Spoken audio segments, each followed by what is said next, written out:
Hello and welcome back to From a Head Teacher's Perspective with me, Paul Urry. In today's podcast, I'd like to look at the art of the deputy, why the deputy head teacher role is the toughest job in school and why it's the glue that holds everything together. When we talk about leadership in schools, most of the attention inevitably falls on the head teacher. The image of the head as a figurehead, making decisions, setting culture, leading the community, dominates. But anyone who works in schools knows the simple truth. The deputy is the glue that holds everything together. In my school, I am fortunate enough to have not one, but two deputies. One focused on the curriculum, leading, shaping, improving teaching and learning. And one focused on pastoral care, nurturing, supporting, safeguarding children and staff alike. In our school, these roles must be seen as equal, both in importance and in influence, because a school thrives only when both the curriculum and the pastoral life are healthy and aligned. But regardless of how we divide up the responsibilities, the essence of the deputy role is the same everywhere. It is, without doubt, the toughest job in school. The deputy sits at a point of immense tension. On one hand, they are one of the troops, a senior leader, but approachable and ever present, supporting teachers, mentoring, picking up the pieces, offering care and calm when it's needed. On the other hand, they must convey and enact the message of the head teacher and senior leadership, even the difficult ones.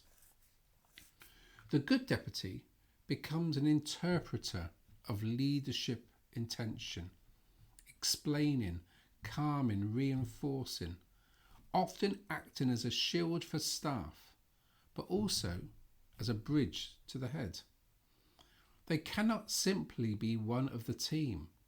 They are also part of the leadership team. They cannot simply enact leadership decisions. They must do so in a way that maintains their relationship, credibility, and trust amongst staff. It's an incredibly delicate balance. What makes the deputy role so difficult is also what makes it so essential and so often overlooked. The deputy quietly absorbs pressure from every direction. Staff need them to solve problems quickly, to listen, to support.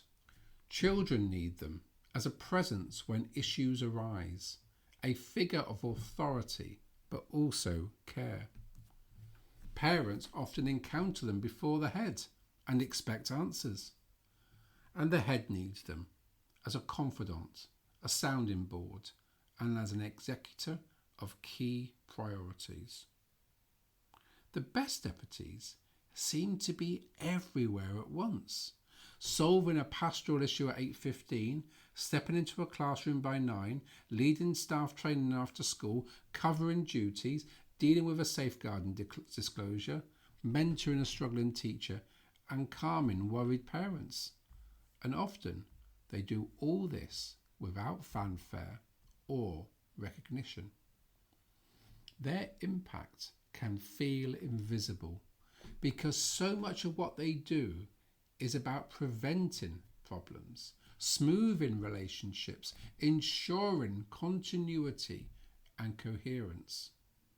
A well-functioning deputy makes the school feel steady, and so their work is sometimes underestimated precisely because they make it all look so seamless. One of the hardest aspects of deputy headship is the unique position it occupies. A deputy must fully embrace the values and visions of the head teacher, and yet still be their own person. They must represent leadership faithfully, but also hold the trust of staff. They must deal with discipline and difficult conversations, but also be seen as approachable, warm, and supportive. They must embody leadership authority while never becoming remote. It's a duality that requires enormous emotional intelligence and self-awareness. From what I've seen, and from working closely with two brilliant deputies myself, a great deputy has several defining qualities.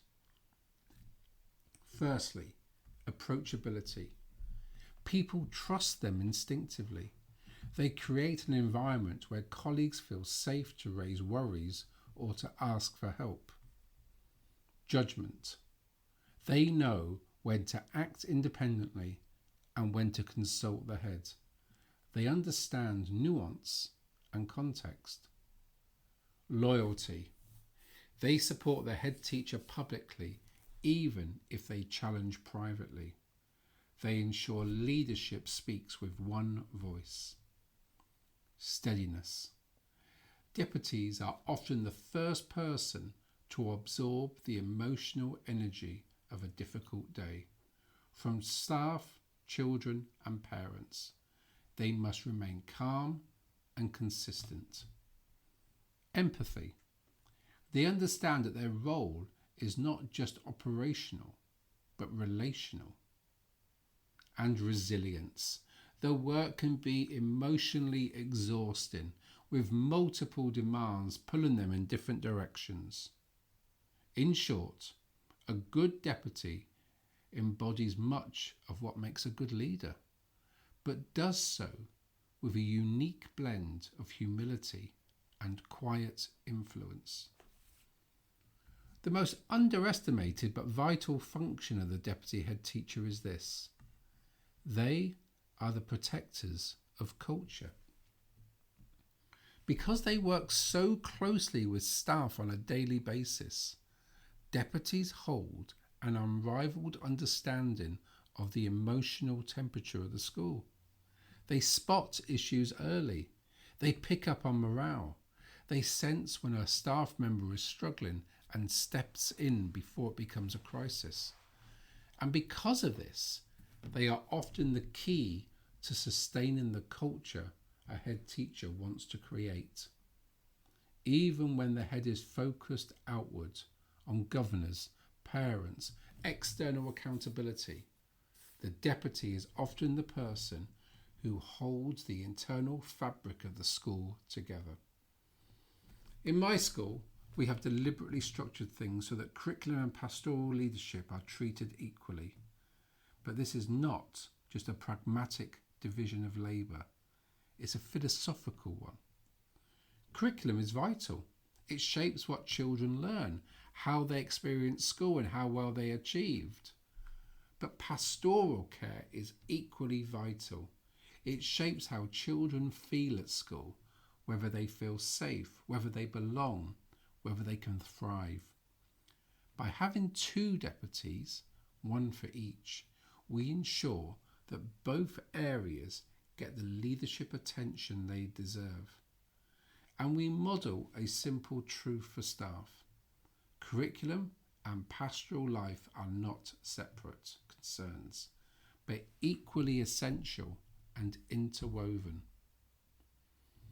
Finally, there is one role the deputy plays that is often hidden but deeply appreciated by every head teacher.